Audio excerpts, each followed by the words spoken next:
In a previous Process Insight, I described two virtuous circles that provide a meta model for process-based management.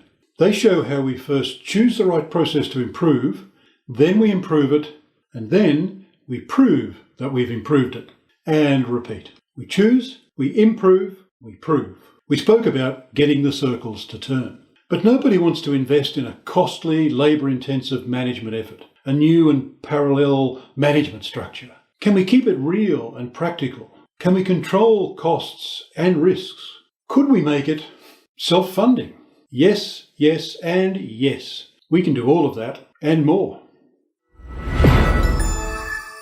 The 7Enablers of BPM are 7 elements that I know that we must develop more or less in sync to ensure that we can deliver and sustain effective process-based management. They're the secret sauce of enhanced organisational performance. They get the circles turning. We discussed the circles in a different video. Quick recap here, just so we have the context. So these are the circles, the PO and the PI circle, the two virtuous circles, sometimes called the Tregear circle. In the PO circle here, we start with setting targets and KPIs for the process, and then we'll assess both the performance and any other ideas for change. And from that assessment, we'll make a response, which might include to trigger the PI circle, the process improvement circle. And the process improvement circle is any process improvement methodology that you're using. Sprint PIP, BP trends, Lean Six Sigma, whatever it is, current state, future state, and to do are all the things the changes we've got to make to create the new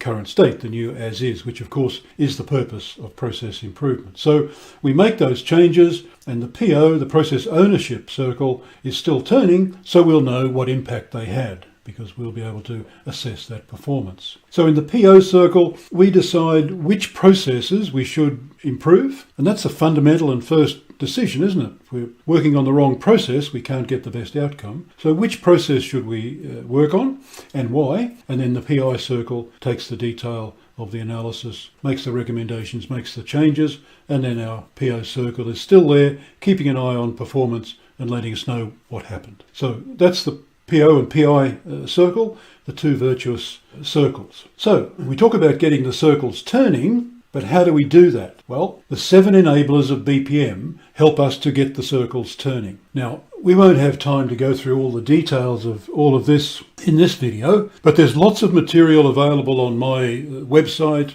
I've written many columns about these elements in both the BP Trends site and the Business Rules Journal, and indeed my book Reimagining Management has a whole chapter on each of these enablers. But let's just look at each of them in turn. Now, important to make the point that they're all equally important. If any of them are missing, then you'll have a problem. The good news is that they're not independent variables. They're very much interconnected. So if you make a change on one, you're going to be changing one or two others as well. And if you're working on two or three of them, then you're likely to be having an impact on all of them. So that's a good thing. It lets us develop them in sync as we need to. So we don't do it one at a time. We need to be working on them all more or less at the same time. So let's have a look at each of them in turn. Equally important, but we'll start with process architecture, because if we can't visualize our processes, then there's not much else we can do. So we start with strategy. We say, what are the promises made? What are the highest level cross-functional processes that deliver on those promises to our customers and other stakeholders? And then we can work our way down, decomposing those processes as many levels as seems appropriate for our needs at the time. Okay, so now we've named our processes. Now that begs the question, how are they performing? A couple of questions really. How are they performing? How should they perform? How could they perform? How will they perform? So we want to know as much as we can about the performance of the processes that we want to put under active management. Now once we start knowing that, then that'll give us a performance gap. Now maybe that's driven by a performance anomaly, a problem, or maybe it's driven by an opportunity, but there is a gap that we might choose to close. And that's more or less what we're going to do here at Process Governance. So process governance is about minding the gap. What is the gap? What's the impact of closing it, not closing it? Should we do it? How do we do it? When do we do it? All of those kinds of questions. Process governance is the operational piece of the horizontal process organisation management that we are adding in process-based management. Change is in the middle of my list as I go through it here, but of course it's fundamental to everything we do. This is the bit where we improve the performance of the organisation. And if we're not doing that, then what's the point of any of this? If we're not delivering proven, valued business benefits, then by our own process definitions, we are waste to be eliminated, and that would be embarrassing to say the least. So next on around as we go around the diagram is process mindset, or if you like, a process aware culture. If we're going to collaborate across the organisation to execute our processes, then we better have a shared understanding of what that means. We're just saying we want to understand what we mean by process and process-based management and the methodology and the approach. All of these things we need to have a shared understanding about, because if we don't think process, we're not going to be able to do process. Process capability is the next enabler here, and by capability in this context I mean just the normal English meaning of the word. We need to make sure that people have the experience and the expertise to do the kind of process work that we want them to do. Because we're not saying process-based management is work that's done by some small central support group. We will have such a group for sure, but we want everyone in the organisation to make a contribution to the development of process-based management and to the improvement of processes. The subject matter experts in our processes are out there executing them all day, so we need everyone to be involved. Now, that doesn't mean that everyone goes off and does many weeks of training.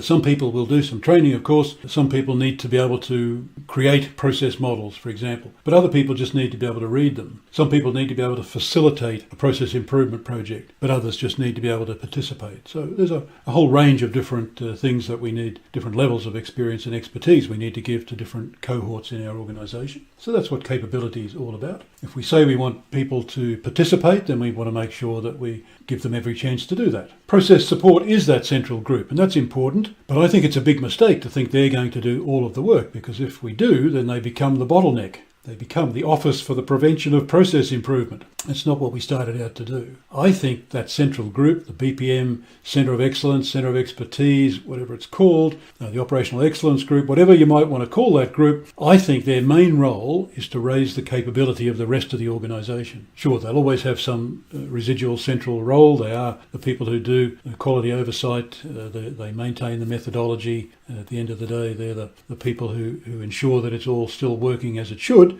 but they can't do everything. And we don't want them to do everything. We want everybody involved. So their job is to raise capability, the rest of the organisation. So they're the 7 enablers, all equally important. And if I ever come into an organisation, I'm asked to have a look, we're trying to do process management, but it's not quite working, I will find one or more of these missing. So we need them all, and we need to be actively developing each of them. So these are the 7 enablers of BPM. This is how we get the circles turning. Let's summarise some of this then. So this is how we enable the circles to turn. And it's important that we get those circles turning, isn't it? Because that's the basis of our active process management. We can develop them simultaneously. We need to. It's unavoidable in a way because they're not independent. We don't do them in a serial fashion. As soon as you start working on architecture, you're building capability, you're raising questions about performance, you're providing support. As soon as you get to measurement and then you start doing change, then everything's in play, isn't it? We're building mindset, we're building capability, we start to deliver change. So all of these things will happen together, and that's a good thing. But we do need a plan for each enabler. There's nothing magic. It's not going to happen. If we say we want to build capability across the organisation, then we need a capability development plan. And that doesn't need to be horrendously complicated. It just needs to say, for these different cohorts in the organisation, this is what the learning objectives, this is where they are, this is where we need them to be, this is the sort of training or experiences we're going to give them so that they can develop. So we need a plan for each of the enablers. It won't just happen magically. And of course, keep in mind as well that we're not trying to do this for hundreds of processes all at the same time. We're always doing this incremental rollout. So we're getting the circles turning for 1 or 2 or 3 processes to start with. And once it's all starting to work nicely for those, say, 3 processes, then we can add another 3, and then we can add some more as we go, building up to whatever we think is the full set of the high-impact processes that we want to have under active management. So they're the 7 enablers of BPM. This is the way we get the circles turning.